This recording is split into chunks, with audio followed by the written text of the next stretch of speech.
Shalom Adonai, pessoal. Seja muito bem-vindo a mais uma aula de teologia.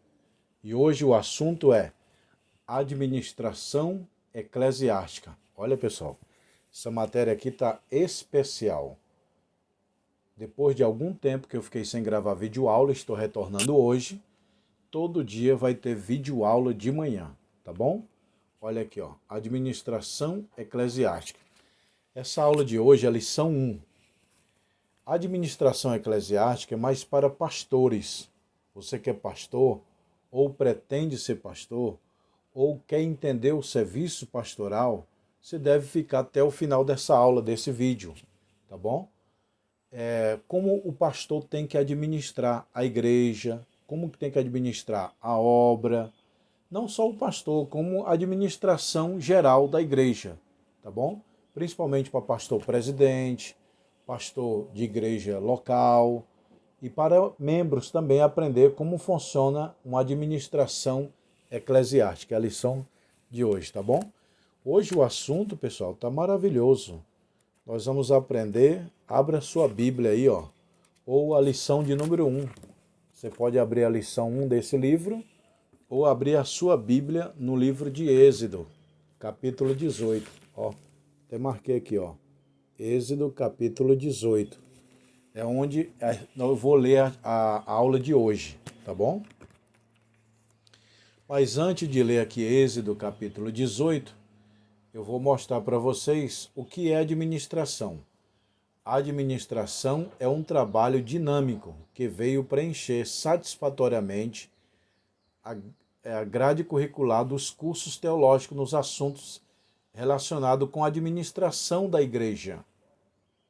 Portanto, iremos analisar a organização da igreja e seus vários aspectos, como, por exemplo, o líder em suas atribuições, servindo o povo de Deus, administrando, em relação ao comportamento da casa de Deus.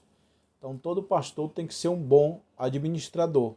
Administrar não só o culto, os congressos, os eventos, as festividades, como também a secretaria da igreja, como também a tesouraria da igreja, a entrada das finanças, dízimos, oferta.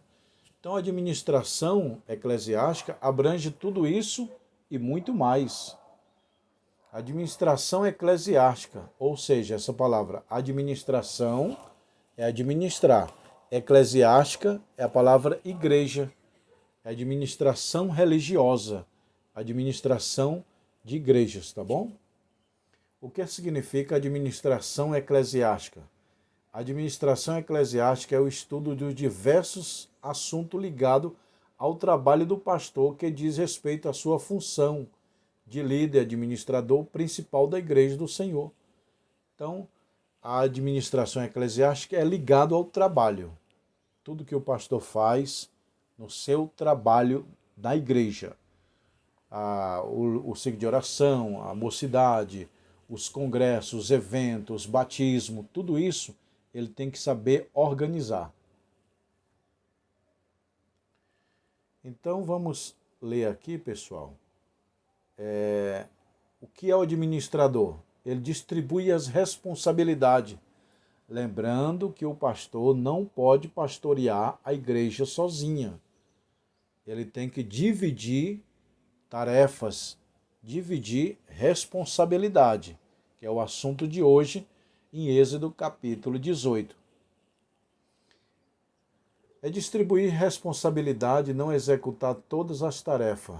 Tem pastor que faz tudo. Ele é tesoureiro, ele é secretário, ele é, que mais? Faxineiro, ele limpa a igreja, ele dirige o culto, ele vê os documentos da igreja, ele é contador, ele é secretário, tesoureiro, ele é tudo. Ele é professor da escola dominical. Não, meu irmão. Coloca uma pessoa para ser o superintendente da escola dominical. Coloca outro para dar aula. Coloca outro para limpar a igreja. Coloca outro na tesouraria. Outro na secretaria. E você vai ficar num comando geral. Líder que faz tudo não é líder. O verdadeiro líder distribui responsabilidade. É fazer com que todos participem do trabalho.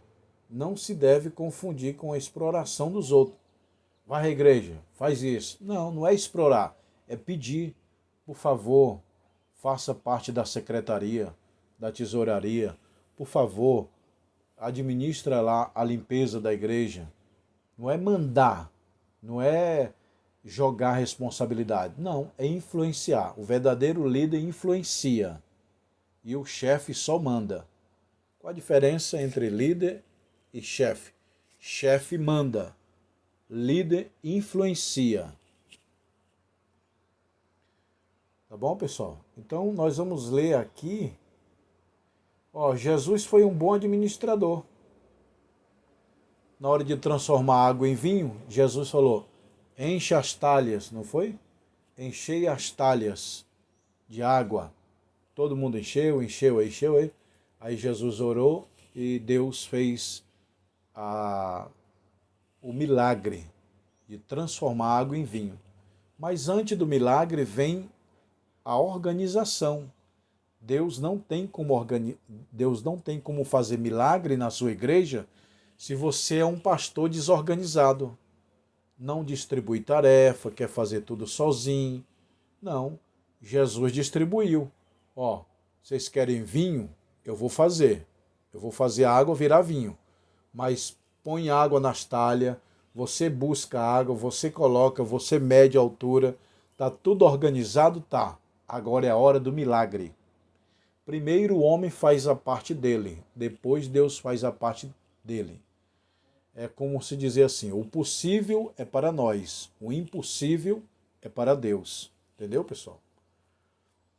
É igual Jesus. Jesus, Lázaro está aí morto. Ele falou, vou ressuscitar. Vai, vai. Falou assim, mas tira a pedra, tirai a pedra. Aí os homens tiraram. Não foi Marta que tirou. Tem muita gente que diz, foi Marta que tirou a pedra. Não, a pedra era 2.000 quilos, 2 toneladas. Uma mulher não tinha capacidade de rolar. Era necessário 8 soldados romanos para rolar aquela pedra do túmulo de Lázaro. Entendeu? Aí Jesus, tiraram a pedra, tiraram. Vocês fizeram o possível. O impossível eu faço. A administração é o possível que o pastor pode fazer. O impossível é Deus. Moisés administrou 100, 1.000, tal. Dividiu o povo em grupo. Mas o milagre da carne, da água, da rocha, quem faz é Deus. O pastor tem que administrar, que é o possível. O impossível vem de Deus. Então Jesus falou, tirai a pedra. Tiraram. Agora eu faço o impossível. Ressuscitou Lázaro. Então a administração é o possível. O impossível quem vai fazer é Deus. Agora nós vamos ler aqui alguns textos de Êxodo, capítulo 18. Pessoal, pega a sua Bíblia aí na mão. Ó, vou mostrar para vocês bem claro aqui de perto, tá bom? Tá aí, ó. Bem de perto, tá? Abra a sua Bíblia no livro de Êxodo, capítulo... Deixa eu abrir aqui, ó, para vocês verem. É onde nós vamos ler a aula de hoje. Êxodo, capítulo 18, ó. É exatamente Êxodo capítulo 18 que nós vamos ler. Tá bom? No dia seguinte, assentou-se Moisés para julgar o povo, e o povo estava de pé diante de Moisés de manhã até a tarde. Moisés estava no deserto, julgando a causa do povo, que um matou o outro roubou o outro estrupou, o outro bateu. Aí Moisés tinha que ficar o dia inteirinho declarando os estatutos e as leis de Deus para esse povo. Só que ficava de manhã, das 6, 7 horas da manhã, na hora que o sol nasceu, até se pôr do sol. 6 horas da noite, 5, 6 horas da noite, Moisés encerrava. Aí o dia todinho Moisés julgando o povo. Ó, é assim, quem matou é assim, quem estrupou é assim, você vai ser preso, você vai ser... Moisés estava cansando o dia inteiro julgando uma multidão, segundo alguns teólogos, de 3 milhões de pessoas no deserto. Porque eram 600 mil homens que saíram do Egito. Só que os homens eram casados e tinham filhos. Então a média de 3 milhões de pessoas que saíram do Egito, que estavam no deserto, que Moisés tinha que julgar todo esse povo sozinho, 3 milhões.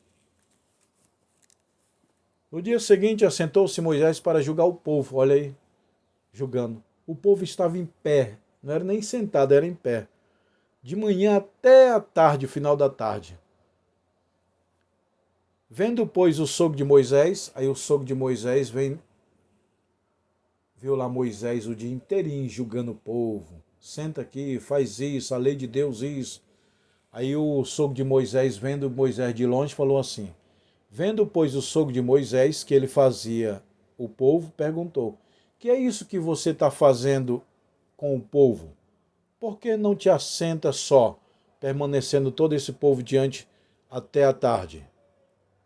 Respondeu Moisés: é porque esse povo vem a mim. O sogro de Moisés perguntou: o que você está fazendo aí, Moisés? Essa multidão aí gigante, de manhã até o final da tarde. Não, é porque o povo aí aprontou e eu tenho que declarar o estatuto e as leis de Deus. Então estou aqui julgando eles. Aí, Jeto, tu tá sozinho? Tô. Tu não tem ninguém para te ajudar? Não. Tá errado. Tem que distribuir tarefa, Moisés. Distribuir tarefa? É. Tá vendo? O maior profeta da Bíblia precisou de um conselho. Tem hora que nós precisamos de conselhos, não palpite. Qual a diferença entre palpite e conselho? Palpite vem dos tolos, conselho vem dos sábios. Palpite vem de pessoas fracassadas, conselho vem de pessoas que teve o sucesso garantido, tá bom? Então, conselho vem de sábios, palpite vem de tolos. Você tem que ouvir conselhos. Jetro estava dando um conselho para ele aqui, ó. Conselho. Moisés, eu vou te dar um conselho. Respondeu Moisés, sogro, é porque esse povo vem a mim, eu estou julgando o povo sozinho. Aí o sogro, quando eles têm algumas questões que vêm a mim, entre eles eu julgo e declaro o estatuto de Deus. Eu estou declarando. Moisés falou, eu estou declarando a lei de Deus. Ó, tá aqui, ó. Eu estou declarando a lei de Deus para esse povo. O sogro, porém, de Moisés explicou, não é bom o que faz. Moisés, o que você está fazendo não é bom. Certamente desfalecerá tu e esse povo contigo, porque é muito demais pesado. Tu não pode fazer só. Moisés, o que você está fazendo, Moisés, é loucura. Você está julgando essa multidão de 3 milhões sozinho no deserto, no sol escaldante. Que é isso, Moisés? Você tem que tirar tempo para orar, para ler a Bíblia, para fazer outras coisas, ouvir a voz de Deus. Está pegando o dia inteiro só para julgar o povo, está errado. Ó, o sogro, porém, respondeu, não é bom o que faz. Certamente vai desfalecer tu e esse povo nesse deserto. Ouve, pois, a minha voz. Aqui vem um conselho de Jetro. O conselho de Jetro é o seguinte: eu te aconselharei, e Deus seja contigo. Sê pelo povo diante de Deus. E tu leva as causas a Deus. Ensina-lhes o estatuto e as leis, e mostra o caminho que deve andar, e a obra que deve fazer. Olha aí, Moisés, tu chama homens capazes, temente a Deus, fiel, que aborrece a avareza, e declara o estatuto. Tu explica a Bíblia para eles, e eles vão te ajudar a julgar esse povo. Moisés, declara, reúne um povo capacitado, faz reunião com eles, ensina eles as leis de Deus, e eles vão julgar no teu lugar. As coisas leves eles vão julgar, e as coisas pesadas vêm a ti, Moisés. Olha só, Êxodo capítulo 18, que eu estou lendo, tá bom? Declara os estatutos, as leis, para um grupo de pessoas só. Prepara eles, para eles fazerem esse teu trabalho. Além disso, procura dentro do povo homens capacitados. Tá vendo? Tem gente que é capacitado para liderar e tem gente que não é capacitado. Como diz a parábola lá dos talentos, cada um segundo a sua capacidade. Tem gente que não tem capacidade para liderar nada, tá? Mas tem gente que é capacitado para liderar 1.000, 100, 50 ou 10 pessoas.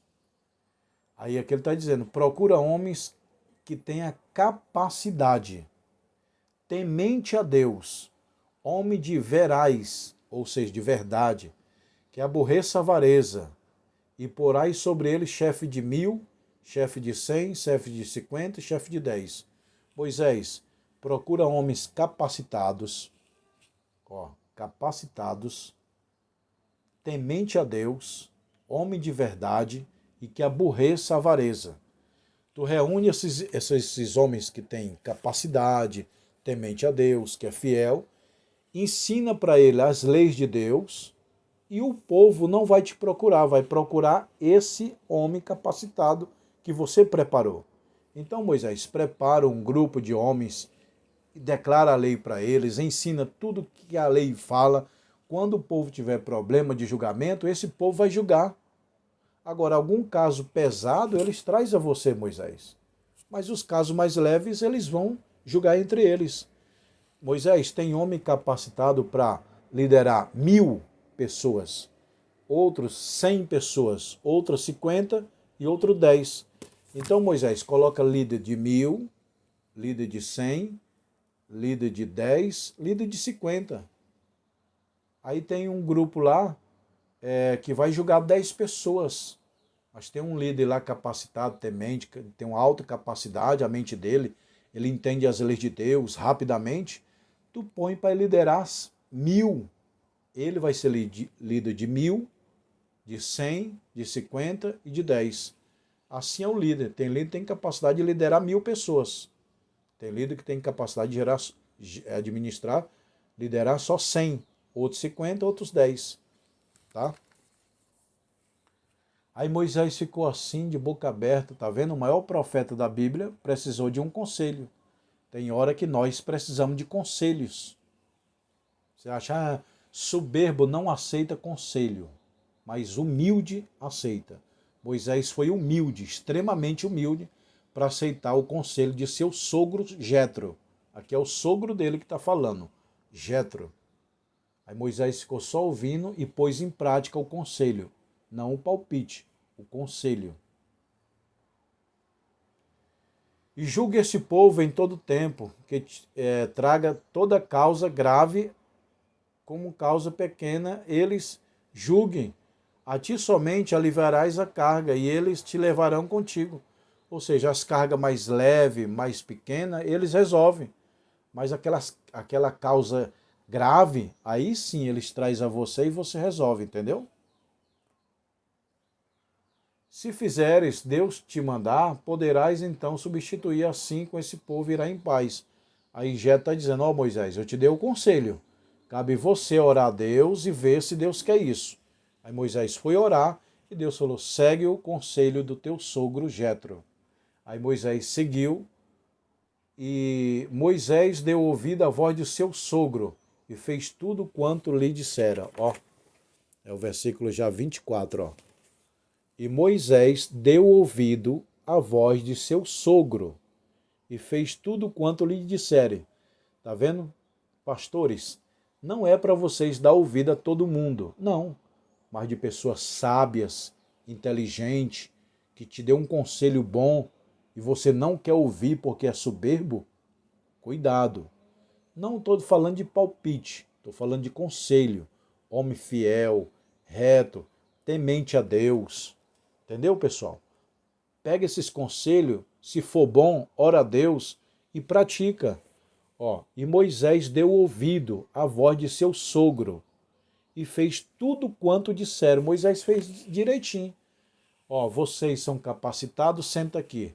Eu vou preparar vocês, vou ensinar vocês as leis de Deus e vocês vão julgar o povo, que eu estou cansado. Estou fazendo tudo sozinho. Vocês vão julgar esse povo e aí a causa grave traz a mim, mas as pequenas e leves, vocês julga aí, tá bom? E escolheu, pois, Moisés homens capazes de dentre Israel, que é crente. Israel é a igreja. Moisés não escolheu de fora de Israel, de dentro de Israel. Você tem que escolher homens para te ajudar dentro da igreja, não do mundo. Por causa de suas cabeças sobre o povo, chefe de 1000, chefe de 100, chefe de 50 e chefe de 10. Então Moisés colocou uma pessoa para liderar 1000, uma pessoa para liderar 100, outra pessoa para liderar 50 e outra pessoa para liderar 10, segundo a sua capacidade. Homens de capacidade, temente a Deus, fiel, que aborrece a avareza e que é homem de verdade. Porque o obreiro tem que ter caráter. O alicerce do sucesso é o caráter. Ninguém vai a lugar nenhum sem caráter. Um prédio se constrói muito alto, mas se não tiver o alicerce, vai cair. O alicerce do caráter de um homem, o alicerce de um sucesso de um homem é o seu caráter. E esses, pois, julgaram todo o povo com as suas graves, trouxeram a Moisés, e toda pequena julgaram entre si. Olha aí, as coisas pequenas estavam julgando entre eles. Moisés se aliviou da carga. Moisés distribuiu cargos, distribuiu administração. E aí o povo estava lá julgando as coisas pequenas e as coisas graves vinha Moisés. Então despediu Moisés a seu sogro, o qual foi para a sua casa. Aí Moisés chega e fala: sogro, muito obrigado pelo esse conselho. Eu te segui, eu ensinei as pessoas lá a lei de Deus, eles estão julgando e me aliviou essa carga. Se você é líder, está fazendo tudo sozinho, a contabilidade da igreja, a secretaria, a tesouraria, se é professor da escola dominical, se é o gerente geral da escola dominical, é o superintendente geral da escola dominical, você limpa, você compra as coisas da igreja, está fazendo tudo sozinho, está errado. Distribui, chama aqui, ó. Você é professor da escola dominical. Você é o superintendente da escola dominical. Você, irmã, professora das irmãs. Você, líder dos jovens. Você, líder da mocidade, tal. Distribui responsabilidade. Moisés foi um grande administrador, porque ele soube dividir responsabilidade. Tá bom, pessoal? Então, aprenda a dividir responsabilidades. A carga está pesada porque você faz tudo só. Divide, irmã. Você vai limpar a igreja. Irmão, você é o secretário, você é o tesoureiro, você é o professor, você é o pregador, você vai fazer campanha. E eu vou ficar só observando, administrando de longe. Entendeu, pessoal? Tá aí. Você que é pastor, você que está querendo ser pastor, está se perdendo aí, distribui responsabilidade aos teus liderados, tá bom? Como ser um líder administrador? Administrar um rebanho não é uma tarefa fácil, é difícil. 2 fundamentos de administração eclesiástica: administração espiritual e administração organizacional. A igreja é organismo e organização. A igreja como organismo, ela é espiritual. A igreja como organização, ela é física. A igreja como organização, ela preenche ficha de membro, dá carteirinha, carta de mudança, carta de recomendação. Isso é a igreja como organização, papelada. Tá bom? Agora a igreja como organismo, ela é viva. A igreja como organismo, ela ora, lê a Bíblia, ensina, adora a Deus, faz tudo a Deus. Mas a igreja como organização, ela anota o que entrou de oferta, ficha de membro, carteirinha, credencial, tudo isso aí. Tá bom, pessoal? A igreja é um corpo, a igreja é morada de Deus. Pessoal, essa matéria aqui está muito boa. Mas eu vou deixar para a próxima aula. Essa é a aula 1 desse livro, Administração Eclesiástica. Amanhã vai ser a aula 2 desse livro. Esse livro tem 4 videoaulas. Não perca, se inscreva no canal, compartilha nos teus grupos de WhatsApp, Facebook, Instagram, compartilha, tá bom? E quem quiser esse livro, eu mando para sua casa. Não só esse livro aqui, como todos esses livros, ó. Curso básico, 20 livros. Curso bacharel, 40. Tá bom, pessoal? E tem anel de formatura também, ó. Tá tudo aqui os anéis, ó. Anel de formatura de teologia. Tá bom, pessoal? Tem boné, ó, tem um bonézinho aqui da escola, tá bom, pessoal? Irmão, se você quiser abrir um núcleo teológico na sua igreja, me chama no WhatsApp, fala, pastor, eu quero montar uma sala de aula na minha igreja, na minha casa, na minha garagem. Eu mando esses livros aqui para você. Você reúne o povo, dá aula, uma aula por semana, todo mês vai um livro novo, no final dos livros vai diploma, tem formatura, tá bom? E se você quer abrir uma própria escola, me liga no WhatsApp, me chama no WhatsApp, que nós temos franquia, vendemos franquia, tá bom? Pessoal, que Deus abençoe, um abraço. Você que quer fazer o curso, você me chama no WhatsApp, compra os livros e ganha o seu diploma, tem videoaula, tem formatura em São Paulo, tá bom? Quantos livros são? Eu vou mostrar para vocês aqui. Quantos livros são o básico? 20. Quantos livros são o bacharel? 40. Eu vou mostrar aqui, ó. Tá aí, ó. Básico. É todos esses 20 livros aí, ó. Currículo do curso básico, 20 livros. Currículo do curso bacharel, tá aí, ó. Currículo do curso teológico, tá bom, pessoal? Se inscreva no canal. Shalom Adonai.